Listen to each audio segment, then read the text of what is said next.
आता जी नवीन पिढी तुम्ही म्हणताय त्यांना मराठी येतं का हो? कारण शाळेत जर कन्नड जात असतील ते तर मराठी कसं येईल त्यांना? नाही, कसं झालंय सर, सीमा भागात काय प्रत्येक गावात मराठी शाळा आहे. आमच्यामध्ये कसं आहे, शेड्यूल कसं आहे शाळेचं विषयांचं, मराठी, इंग्लिश, कन्नड. म्हणजे कन्नड ही तृतीय भाषा म्हणून आम्हाला इथं घेतली जाते. जरी समजा कमी मार्क्स पडले तरी पण पास करून दिलं जातं. म्हणजे तृतीय भाषा म्हणून घेतली जाते.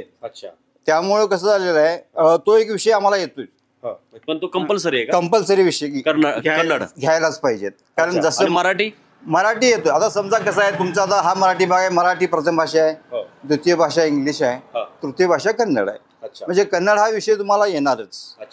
कारण जी इच्छा नसली तरी ते जबरदस्तीने शिकायचं. तृतीय भाषा म्हणून घ्यायलाच पाहिजे. मग शासन काय, कन्नडचा काही संबंधच नाही. म्हणजे तुम्हाला घरातल्याला कोणाला कन्नड येतच नाही? येत नाही, आम्हाला कुणालाच कन्नड येत नाही. मग आम्ही काय करतो की आमच्या मुलांना, ज्यांना कन्नड चांगलं येते अशी काही गावात मुलं मुली आहेत, त्यांच्याकडे जरासं अभ्यासासाठी लावून देतोय. अशा पद्धतीनं आमचा चाललेला आहे.